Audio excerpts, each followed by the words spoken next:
इकबाल भाई।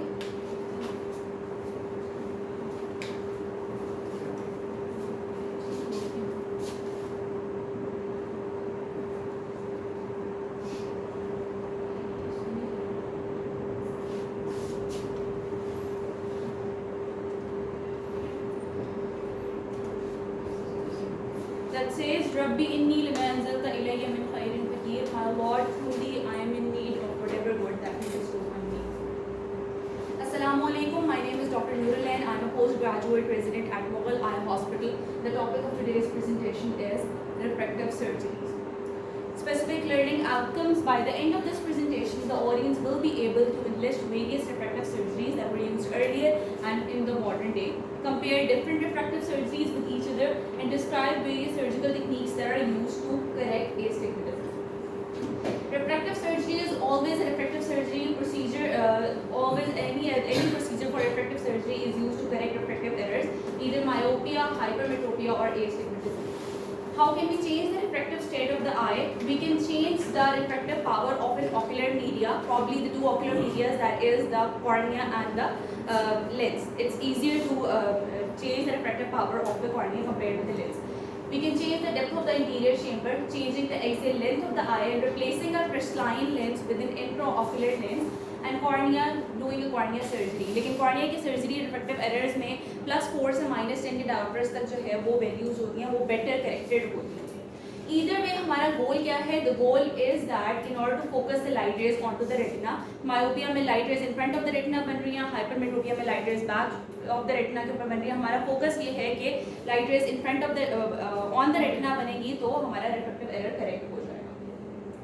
चेकलिस्ट क्या होती है before performing any refractive surgery? The checklist is कि पेशेंट का रिफ्रैक्टिव एरर जो है वो स्टेबल हो चुका हो, एटलीस्ट 6 मंथ तक उसकी रिफ्रैक्टिव एरर की स्टेबिलिटी मेंटेन हो चुकी हो. कॉर्नियल टोपोग्राफी करवाई जाती है. उससे पहले चाइल्डहुड मायोपिया में अपर लिमिट को कंसिडर किया जाता है 21 ईयर्स ऑफ एज, ऑल्दो कुछ स्टडीज में 18 ईयर्स ऑफ एज तक भी अपर लिमिट कंसिडर होती है for refractive surgeries. No corneal warpage should be present. कोई मुझे बता सकता है कॉर्नियल वॉरपेज क्या होता है?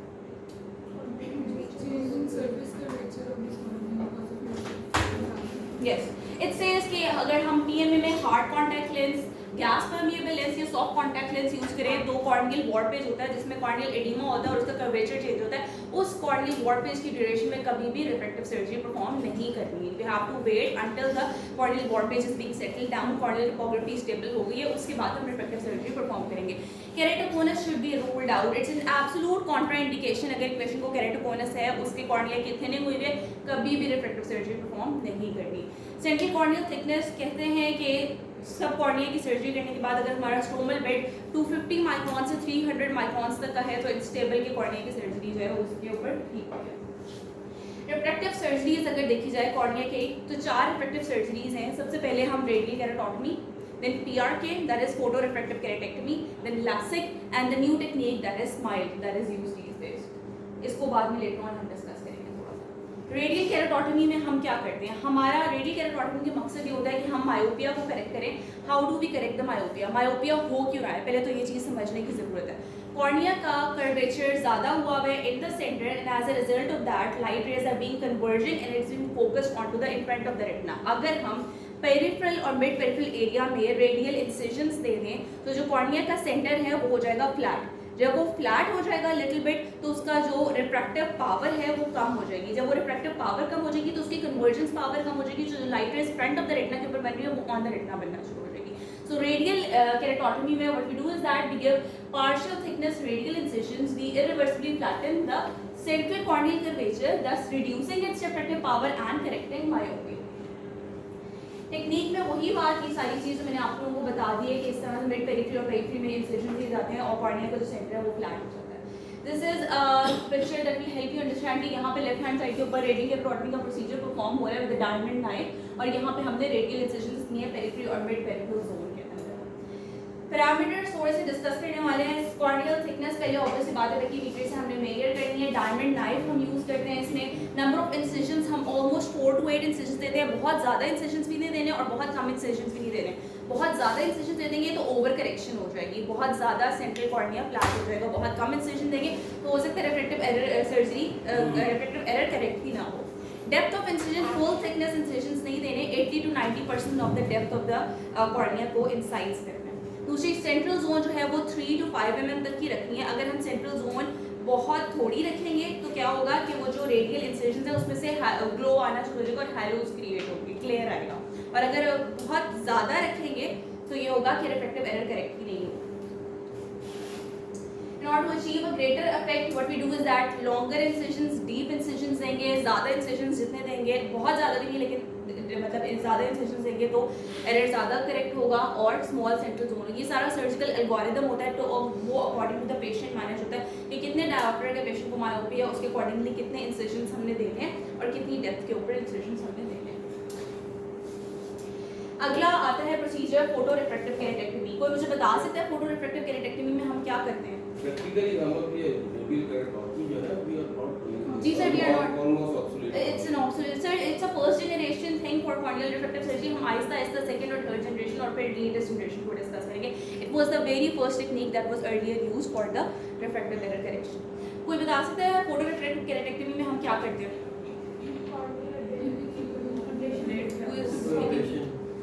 क्या करते हैं? एब्लेशन करते हैं, उसके बाद okay. So basically photo refractive keratectomy में हम क्या करते हैं कि कॉर्नियल एपिथेलियम को पहले एब्लेट करते हैं। किस तरह से कि हम पहले थोड़ा सा कंप्रेस करते हैं central part of the cornea को, उसके ऊपर अल्कोहल लगाते हैं, वो एपिथेलियम एब्लेट हो जाती है। जब एपिथेलियम एब्लेट हो जाती है उसके बाद एक्साइमर लेजर अप्लाई करते हैं।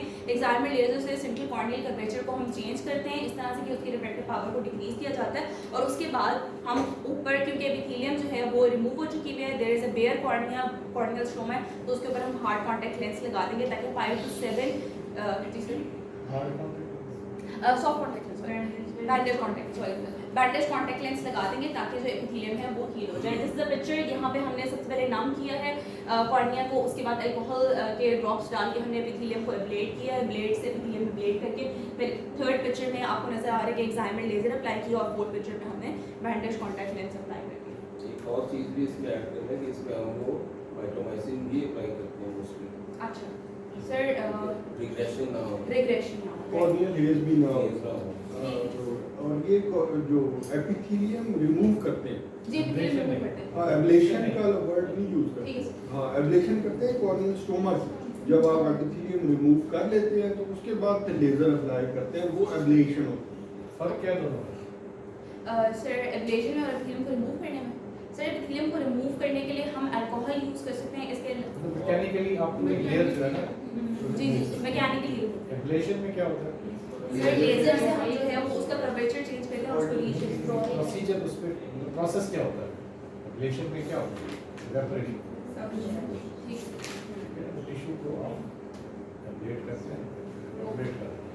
अब हम वैसे ट्रांस पीआरके पे जाते हैं तो उसमें कॉर्नियल एपिथेलियम और स्टोमा दोनों सब एब्लेट करते हैं। जी सर, वो आगे लेजर के साथ। जी सर लेजर के साथ ये पीआरके की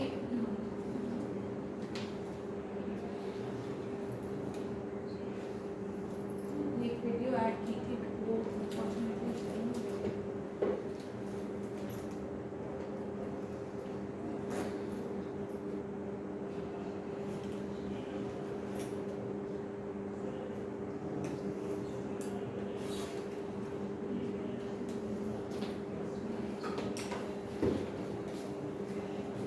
सॉरी फॉर द फैक्ट कि वीडियो किसी रीजन की वजह से नहीं चल रही है।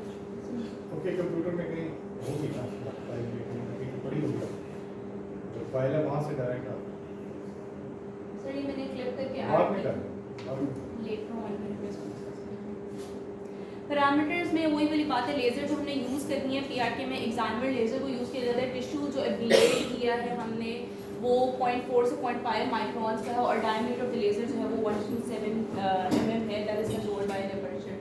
Treatment area of the PRK, treatment area normally जो होता है अगर हम 3.5 से 4 mm के एरिया को ट्रीट करेंगे तो क्या होगा, जब प्यूपिल अभी तो कंस्ट्रिक्टेड है तो ठीक है, लेकिन जब प्यूपिल डायलेट होगा तो वो जो एजेस होंगे उसमें से हमें क्या नजर आएगा, हैलोज क्रिएट होंगे। ठीक है, अच्छा अब अगर हम इसकी जगह थोड़ा वाइडर ट्रीटमेंट एरिया रखें जैसे 6 to 7 mm का, तो हैलोज तो नहीं होंगे लेकिन उसमें फिर टिश्यू एब्लेशन डीपर रिक्वायर्ड होगी। सो इस पूरे प्रोसेस को अगर एक हाई मायोपिया है उसको करेक्ट करना है, टिश्यू एब्लेशन भी बहुत ज़्यादा नहीं करनी हमने, ठीक है, और हमने ट्रीटमेंट जोन को भी हमने लिमिट रखना है। तो हम क्या करते हैं कि हम बेसिकली कंसेंट्रिक जोन्स में एब्लेशन करते हैं और उनके दरमियान में जो जोन्स होती हैं उनमें ट्रांजिशनिंग स्मूथ होती है, ठीक है, इन सच वे कि जो सेंटर मोस्ट जोन होती है उसमें मैक्सिमम डायोपैरिक करेक्शन हुई होती है।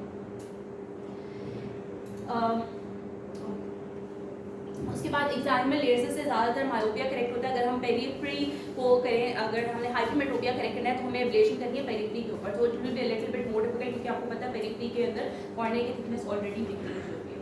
एडवांटेजेस क्या है कि कोई फ्लैप यहाँ पे क्रिएट नहीं हुआ तो फ्लैप की कॉम्प्लिकेशंस नहीं होती और लोअर रिस्क है एक्टेजियाज के। डिसएडवांटेज ये है कि पीआरके में पोस्ट ऑपरेटिव डिस्कम्फर्ट ज़्यादा है, पीआरके में पेन ज़्यादा होती है, पेशेंट को सब एपिथेलियल ग्रेज ज़्यादा होता है और high risk of microbial keratitis होता है। लास्टिक क्या होता है? It stands for third generation है and what it does, it stands for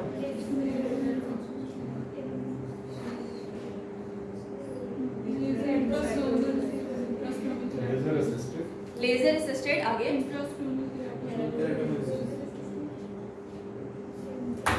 laser assisted in situ केराटोमाइकोसिस।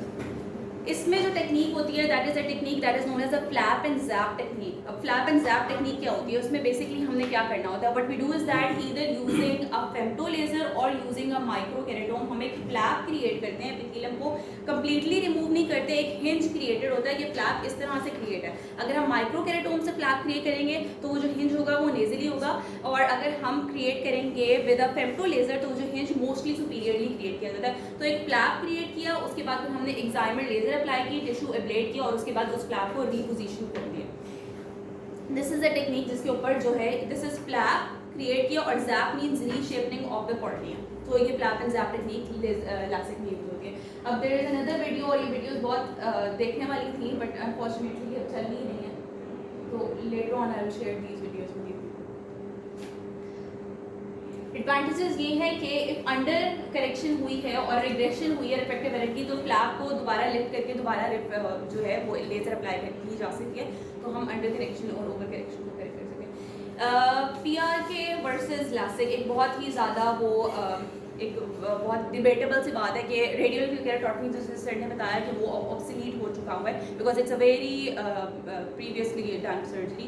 अब पीआरके ज़्यादा बेहतर है या लासिक ज़्यादा बेहतर है, ठीक है, तो हर एक के एडवांटेजेस और डिसएडवांटेजेस भी हैं। अगर हम देखें तो जनरली अब लासिक ज़्यादा परफॉर्म प्रोसीजर है कंपेयर विद पीआरके। सो क्या होता है compare with PRK in LASIK सब एपिथेलियल स्कारिंग और मायोपिक रिग्रेशन कम होती है, अर्ली स्टेबलाइजेशन होती है और सुपीरियर प्रेडिक्टेबिलिटी है लासिक की इन ट्रीटिंग हाई मायोपिया और हाई रिफ्रैक्टिव एरर्स लासिक से ज़्यादा अच्छे ट्रीटेड होते हैं। अब what is PRK, what is LASIK within E, what is LASIK within I, और उसके बाद फिर आपको ये भी बताना जरूरी है कि एपीलासिक क्या होता है और ट्रांस PRK क्या होता है, ठीक है। सो सबसे पहले PRK में हम बताएं कि एपिथेलियम के जो टिश्यू है उसको हमने रिमूव किया। ट्रांस PRK में क्या करते हैं, हमने PRK फोटो रिफ्रैक्टिव केराटेक्टमी में जो एपिथेलियम है उसको अल्कोहल से कंप्लीटली मैकेनिकली रिमूव कर दिया, उसके बाद फिर हमने टिश्यू को एब्लेट किया विद इन एक्साइमर लेजर, ठीक है। ट्रांस PRK में क्या करते हैं, it is basically a touch free procedure, you can also say कि टच फ्री प्रोसीजर। उसमें हम एक्साइमर लेजर से ही पहले से जैसे कि सर बता रहे थे एपिथेलियम को हम जो है वो एब्लेट करते हैं, उसके बाद फिर जो स्ट्रोमा है उसको एब्लेट करके हम जो है वो प्रोसीजर परफॉर्म करते हैं।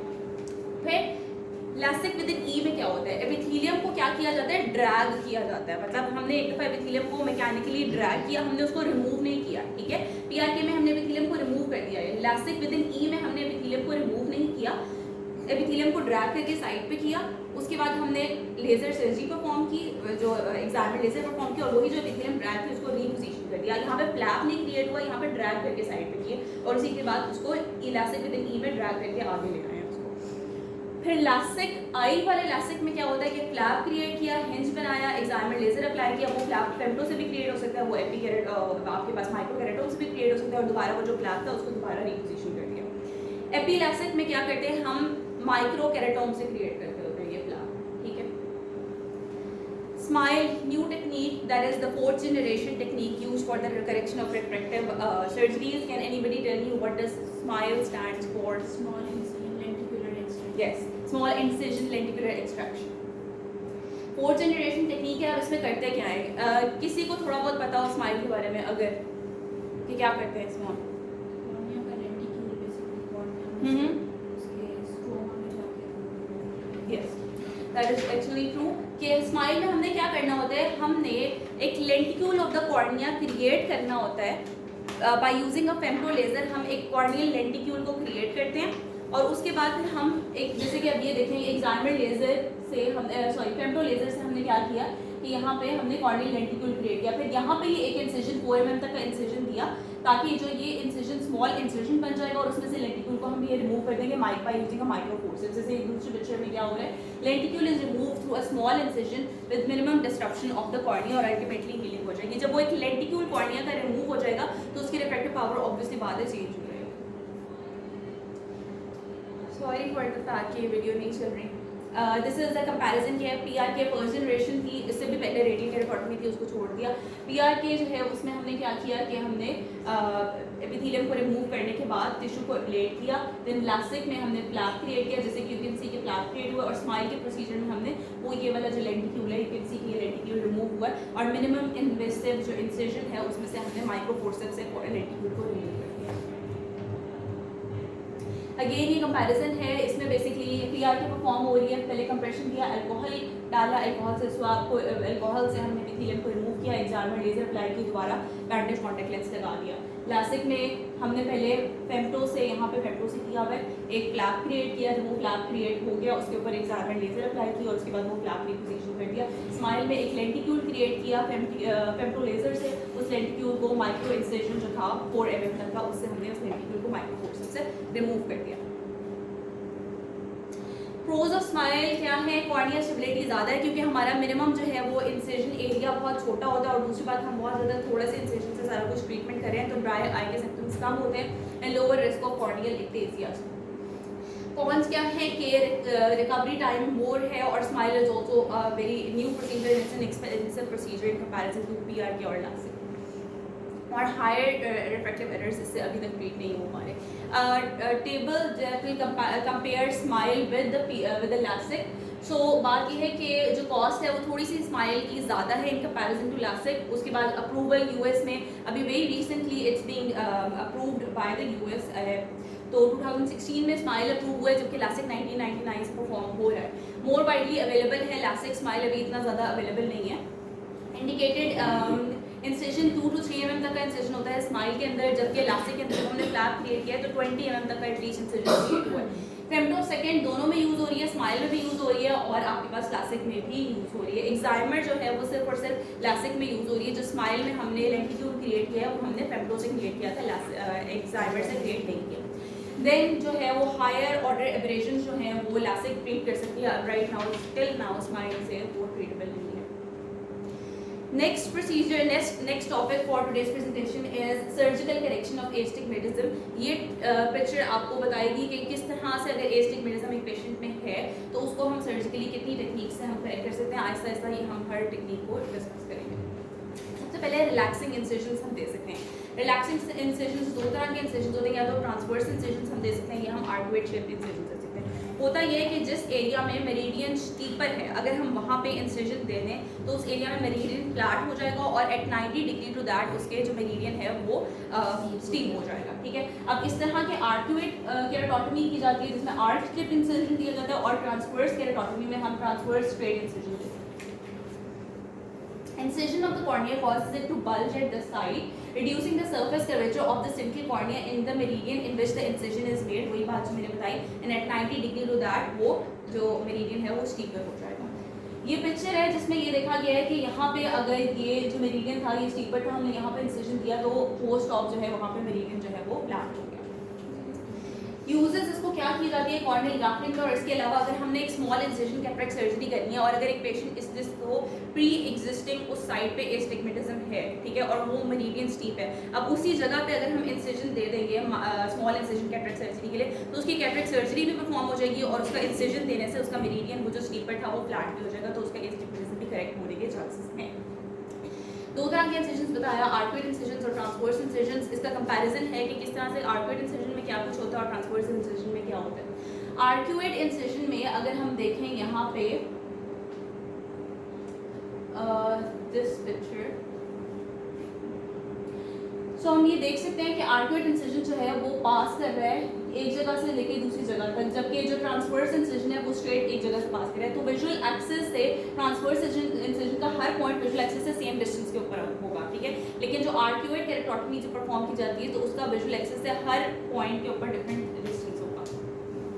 दूसरी क्या चीज़ है कि इसको जो वो कर सकती है डिफरेंशिएट, एक तो ये, दूसरी बात ये है cuts the cornea of uniform thickness. Arcuate incision में हम एक कॉर्नियल थिकनेस में ही रहते हैं, जबकि ट्रांसवर्स इंसिजन में एक साइड से दूसरी साइड में जा रहे हैं तो सेंट्रल कॉर्निया आपको पता है कि उसकी थिकनेस ज़्यादा होती है कंपेयर टू द पेरिफेरी, तो मतलब एक सेम कॉर्निया की थिकनेस में नहीं रहते ट्रांसवर्स इंसिजन में हम, ठीक है। उसके बाद it produces a more regular effect. Arcuate incision में एक रेगुलर इफेक्ट जनरेट होता है और ट्रांसवर्स इंसिजन में it's less likely to produce a regular effect.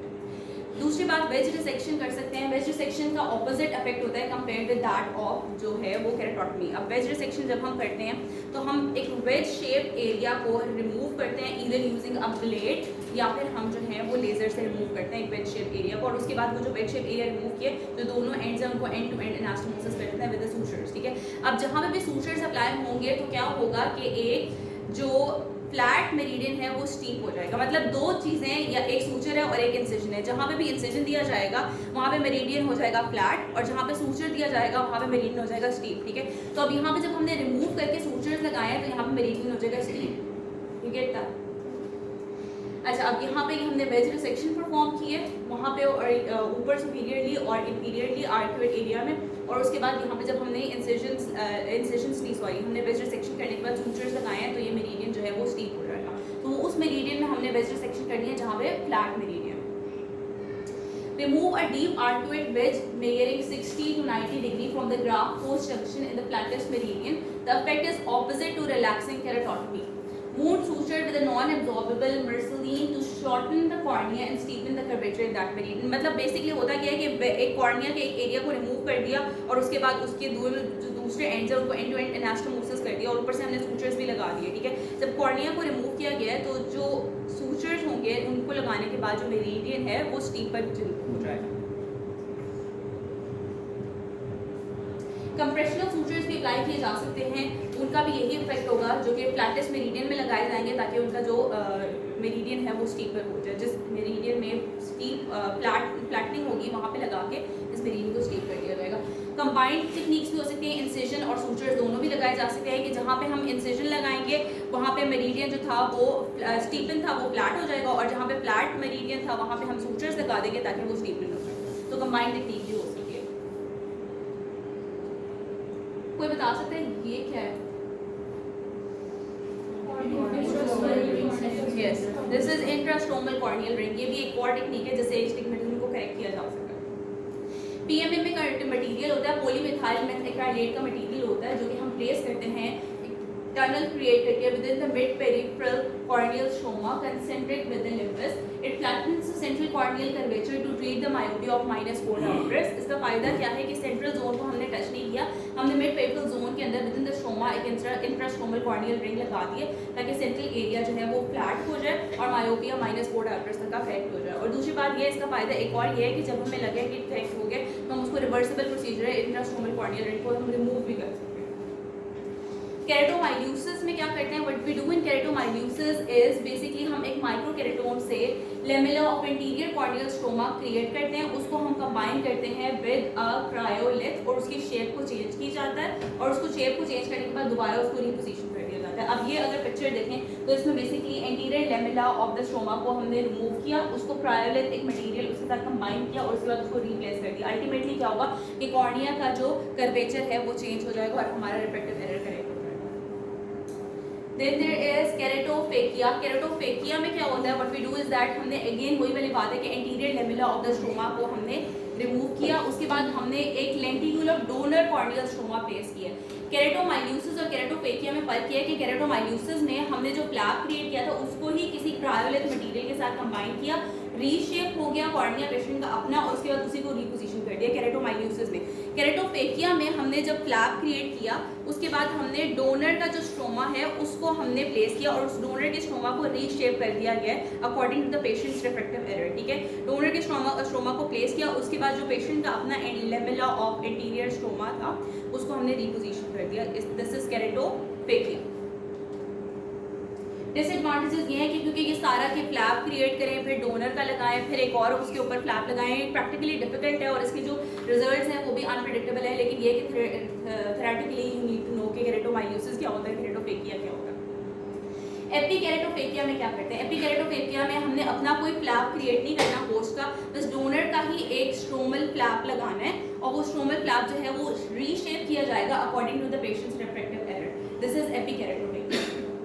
Creates a new corneal curvature with a different surface curvature, attaches the lenticule of a pre-shaped donor corneal stroma to the surface of the host cornea, and it the procedure is easily reversed by removing the lenticule. अब वो donor का lenticule हम remove भी कर देंगे तो procedure reversible होगा। मतलब इसमें हमने अपना host का कोई flap create नहीं किया, बस donor का जो है वो lenticule जो कि shaped lenticule है उसको हमने place कर दिया onto the host।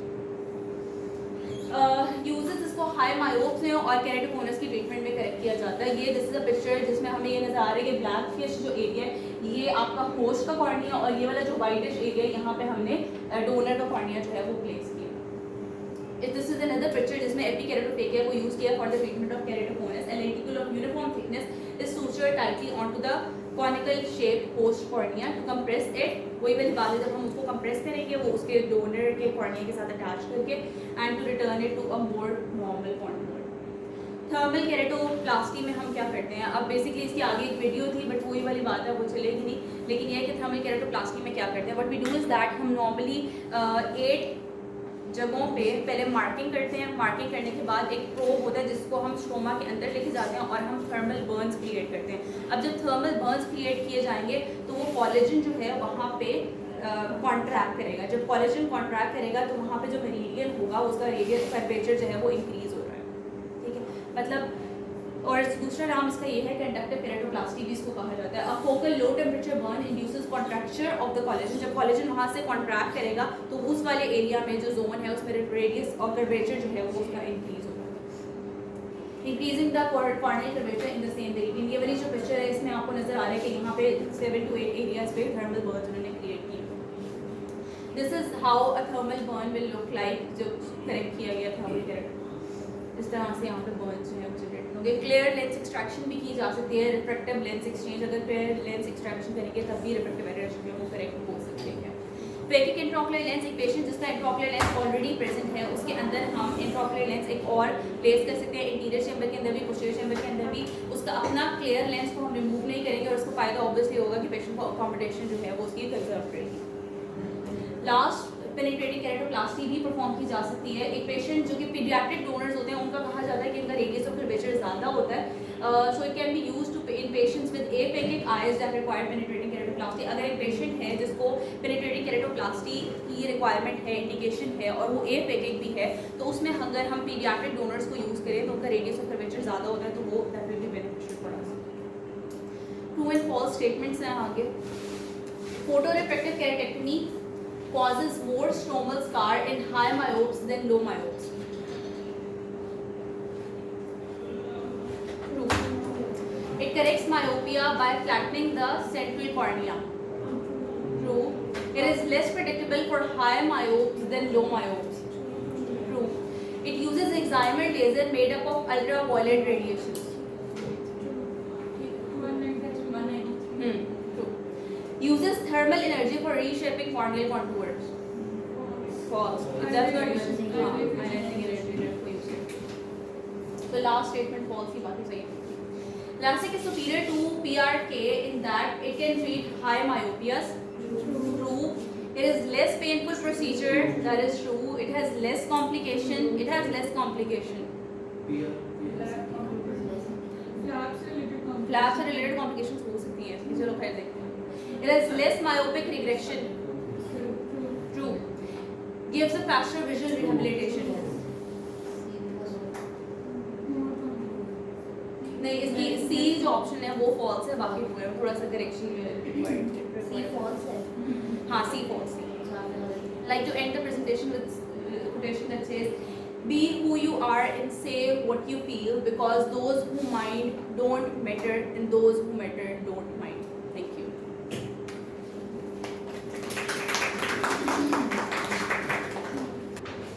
Okay, well done. Very thorough presentation. पहली बात तो मैं आपको ये जो वीडियो नहीं चल रही है उसकी क्या वजह है। देखें, you create a folder and you add the PowerPoint and you add the video in the same folder and then in the PowerPoint you link it with the video. अगर आपकी video उसी folder में है जिसमें power point presentation है तो फिर आपकी वीडियो चलेगी। प्रॉब्लम ये होती है कि आपकी वीडियो किसी और जगह पड़ी हुई है, पावर पॉइंट प्रेजेंटेशन यहाँ पे पड़ी हुई है, आपने लिंक कर दिया, वीडियो नहीं चल रही। ठीक है, सो जहाँ पे भी आप फोल्डर बनाएं, डेस्कटॉप पे बनाएं, किसी जगह पे बनाएं, उसमें पावर पॉइंट डालें, प्रेजेंटेशन बना के डालें, फिर उसमें वीडियो डालें और फिर पावर पॉइंट खोल के वहाँ से आप लिंक करें। So the folder should contain both the PowerPoint and the video, फिर वीडियो चलेगी। दूसरी बात जो हम ये करते हैं कि जो भी वीडियो होती है उसकी एक दो स्क्रीनशॉट लेके उसको फोटोग्राफ में ज़रूर प्रेजेंट करते हैं, ताकि अगर खुदा न खास्ता वीडियो ना चले तो फोटोग्राफ आपका थोड़ा सा मैसेज तो करने ही करते हैं। सो ये बैकअप के तौर पे आप रखें साथ। कमिंग टू द टॉपिक, बहुत एक्सटेंसिव टॉपिक है। जिस तरह हमने कहा, अभी हम पीआर के और लेसिक ही ज़्यादा कर रहे हैं, बाकी प्रोसीजर्स इतने यहाँ पे नहीं हो रहे। सो इस कॉल्ड कॉर्नियल रिफ्रैक्टिव सर्जरी। तो एक तो आपने इंडिकेशंस बता दी, रिफ्रैक्टिव एरर है जो स्टेबलाइज हुआ हुआ है usually after the age of 18, और पिछले लास्ट 6 मंथ्स में there is no change, there is no progression in the refractive error. फिर हम करते हैं, मायोपिया में भी करते हैं, हाइपरमेट्रोपिया में the results are not very satisfactory, because क्या प्रॉब्लम होती है, हाइपरमेट्रोप एकोमोडेट कर रहा है, वो 4 का हाइपरमेट्रोपिया है तो वो +1 की ऐनक लगा के खुश है, तो आप कहते हैं जी हम +4 निकालेंगे, वो कहते हैं नहीं ऐनक तो मेरी +1 की है। जहाँ आप +1 निकाल देते हैं उसके बाद ऑपरेशन के बाद फिर वो +1 की ऐनक पे आ जाता है। सो कोई समझ नहीं आती है कि कितना अकोमोडेट करेगा, कब करेगा, साइक्लोप्लेजिक करे तो ज़्यादा आता है। So these patients are not very happy. अब these are the indications. What are the contraindications? Keratoconus. So हम पहले हमेशा एक जी स्कैन कराते हैं या कॉर्नियल टोपोग्राफी कराते हैं टू रूल आउट केराटोकोनस। कई केराटोकोनस तो ऑब्वियस होते हैं कि जी पेशेंट की रिफ्रैक्टिव एरर चेंज हो रही है, लेकिन कई दफ़ा आपको जी स्कैन पे मिलता है कि भाई इसमें है, प्रॉब्लम है। सो ऐसे केसेस में हम नहीं करते। क्यों नहीं करते? थिनिंग हो जाएगी तो क्या हो जाएगा? एक्टेजिया हो जाएगा। What is ectasia? Displacement forward, cornea अपनी जगह से बाहर आ, जैसे केराटोकोनस है, इज एन एक्टेजिया। और कौन सा एक्टेजिया हो सकता है? केराटोग्लोबस और पेलुसिड मार्जिनल डीजनरेशन, और ये हाइड्रोजेनिक जो आपने किया कि आपने थिकनेस कॉर्नियल कम छोड़ दिया, वो कॉर्निया बंच करना शुरू कर देगा। So this is called ectasia. What is स्टेफिलोमा?